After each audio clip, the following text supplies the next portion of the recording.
बिस्मिल्लाहिर्रहमानिर्रहीम। अस्सलाम वालेकुम। कैसे हैं आप सब? उम्मीद है आप सब खैरियत से होंगे। आज हम बनाएंगे बैंगन और अरवी का सालन। बहुत मज़े का बनता है, सिंपल तरीके से सीखेंगे। वीडियो को लाइक करना, शेयर करना और सब्सक्राइब करना मत भूलिएगा। सबसे पहले हमने क्या करना, चीज़ों का इस्तेमाल आप अपने हिसाब से कम या ज़्यादा कर सकते हैं। यहाँ देख रहे हैं कि मैंने दरमियाने साइज़ की प्याज ली है, जिसको हमने बारीक काट लिया। इसको हम लोग गोल्डन कलर देंगे। प्याज को हमने हल्का सा गोल्डन कलर दे लिया था। अब इसमें मैंने 3 बड़े साइज के टमाटर ऐड किए हैं, नमक मिर्च हल्दी ऐड की है, लहसुन अदरक की पेस्ट ऐड की है। साथ ही हम थोड़ा सा पानी ऐड कर देंगे, बिस्मिल्लाह। और हम इसे मिक्स करेंगे। मिक्स करके हम इसे कवर कर देंगे ताकि टमाटर गल जाए। अल्हम्दुलिल्लाह मसाला भुन चुका है, टमाटर भी गल गए हैं और ऑयल निकला। अब हम इसमें अरवी डाल देंगे। साथ ही हम इसमें बैंगन डाल देंगे। बैंगन का मैंने छिलका नहीं उतारा, बस हमने इसको वॉश करके तो इस तरह इस शक्ल में काट लिया। इसको मिक्स करेंगे।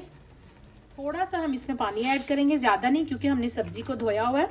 और अरवी को हमने क्या किया था, छीला था। छील के हमने इसको काट के नमक लगा के रख दिया था 15 से 20 मिनट के लिए। उसके बाद हमने इसे अच्छी तरह वॉश किया और बैंगन को, अरवी दोनों चीज़ों को हमने ऐड कर दिया। अब इसे कवर कर देंगे दम पे और हमने उसे उस वक्त तक पकाना है जब तक कि दोनों चीज़ें गल जाए।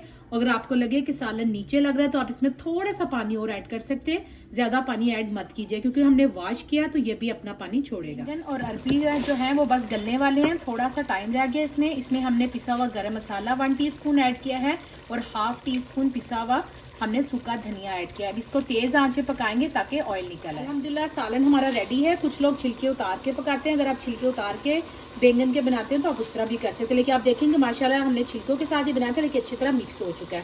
बिस्मिल्लाह। सब्ज़ धनिया ऐड करेंगे और अल्हम्दुलिल्लाह ये डन है। आप ये सब्ज़ी ज़रूर ट्राई कीजिएगा। वीडियो को लाइक करना, शेयर करना और सब्सक्राइब करना मत भूलिएगा। इंशाल्लाह फिर आऊँगी बहुत जल्द नई और आसान रेसिपी के साथ। दुआओं में याद रखिएगा। अल्लाह हाफिज़।